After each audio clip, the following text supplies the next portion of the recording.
The Talmud teaches that from the day the second temple was destroyed, prophecy was taken away from the prophets and given to the wise. Miyom shecharav Beit HaMikdash nitla hanevuah minevi'im v'nitna l'chachamim. But it also tells us that the great Rabbi Yochanan disagreed. He said prophecy was taken from the prophets and given to fools and children. Nitna l'shotim v'letinokot. And his is the lesson that we teach. He told stories to show how wisdom can come from the most unlikely mouths, from infants and the mad. But what he meant to say was that when the Romans destroyed the Jewish Commonwealth and scattered the Jews to the four winds, prophecy was destroyed.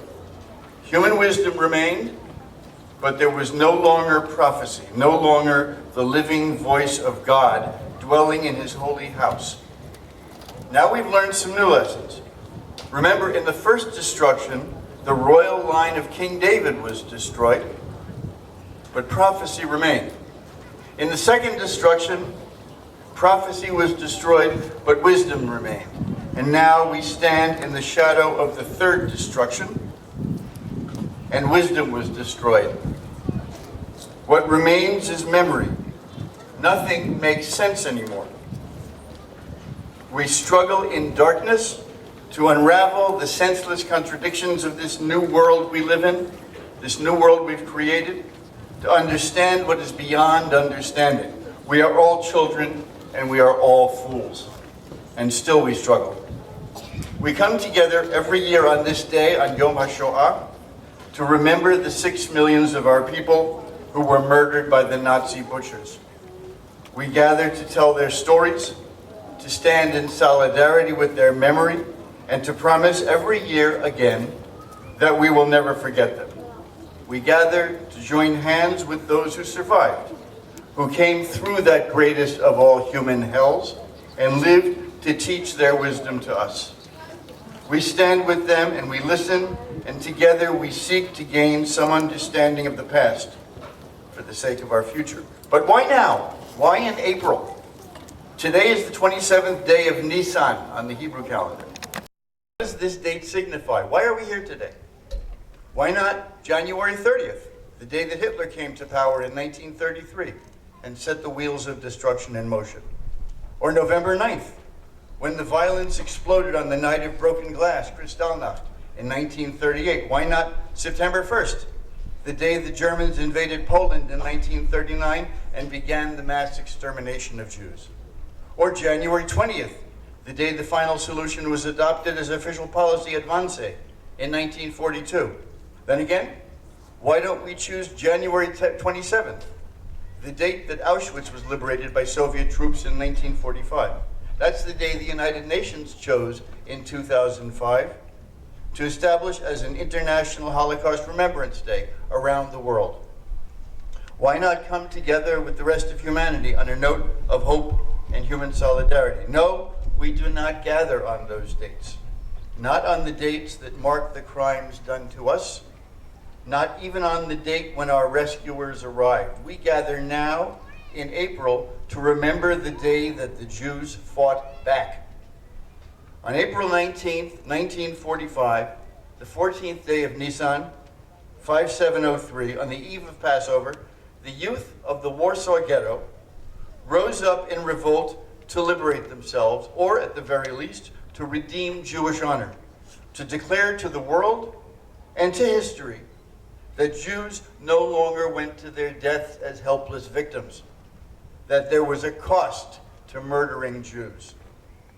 This annual gathering that we observe today began in New York the following year, on April 19th, 1944. The war and the killing were still in full swing, but we gathered in solidarity with the heroes and martyrs and those still fighting to survive.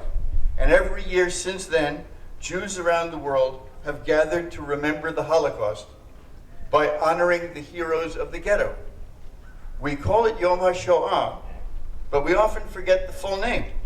Yom HaZikaron L'Shoah V'Lagvura, Remembrance Day of Holocaust and Heroism. But then, one more question. Why the 27th day of Nisan? Why not the 14th, the eve of Passover, when the revolt began?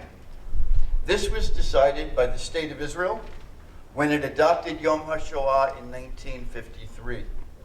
The secular labor government of David Ben-Gurion moved the observance 2 weeks back to avoid colliding with the religious rituals and commandments of Passover. The force of rebellious modernity in the socialist Jewish state made room for the imperatives of tradition. The old and the new stood and survived together as they must. Hatred of Jews and murder of Jews is not new. It's as ancient as the Jewish people. But the Nazis were something different. They brought something new into the world. Their murderous rampage was a product of modernity, of the industrial era. They didn't kill Jews because they wanted us to change our beliefs or our behavior, as persecutors before them had done. They didn't kill Jews because we stood in the way of some goal that the Germans sought, the way conflicts usually go. When two sides have goals that conflict and one kills the other, no. The Nazis were different. Killing Jews was their goal. Germany was one of the most advanced and powerful of the world's industrialized nations. It set out to conquer the world and to kill every Jew. And if they had not been stopped by the allied armies of America, Britain, and Russia, the Germans would have finished their monstrous task, and we would not be here to remember. But we are here because our side won. And this too is something new in the world, and we dare not forget it. Jews today can be allies of the victors. We were saved from the brink of extermination by the armies of the enlightened world, and that's something that never happened before.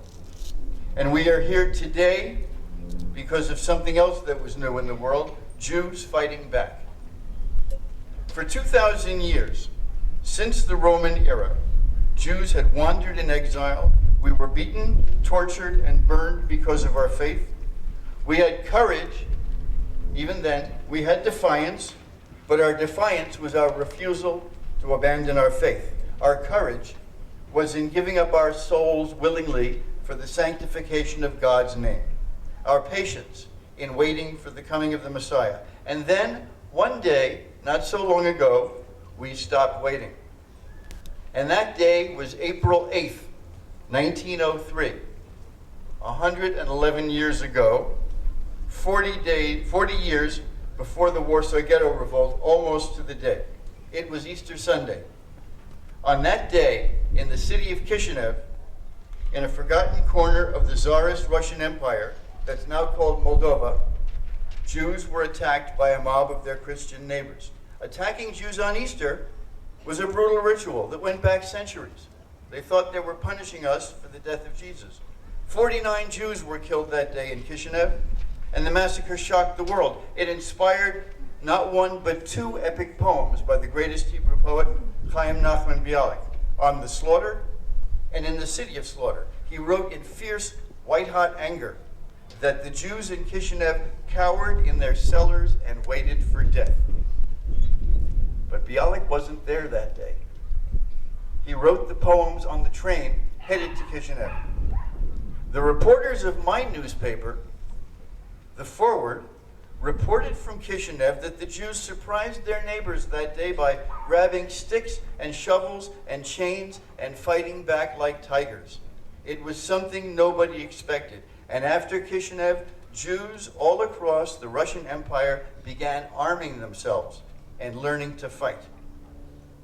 In reality, the waiting had stopped 6 years earlier. In August 1897, Jews from around the world gathered in Switzerland and formed the World Zionist Organization. They decided it was time Jews stopped waiting for the Messiah, took their destiny in their own hands, and rebuilt the Jewish Commonwealth themselves. We often forget this. Zionism was born as a revolt against Jewish tradition. 2 months later, in October 1897, Another group of Jews gathered in Vilna and formed the General Jewish Labor Federation, the Bund. It was the first nationwide socialist organization in all of Russia.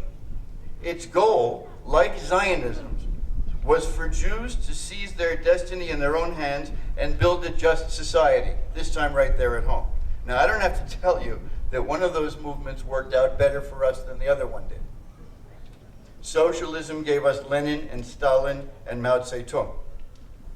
It also gave us Tony Blair and Francois Hollande, the 8-hour day, and the minimum wage. And socialist Zionism gave us the kibbutz and the Haganah. And those two movements, the Zionists and the socialists, organized Jewish self-defense across Russia. And later, in the Warsaw and Bialystok ghettos, they organized the Jewish uprisings. They were teenagers, young men and women.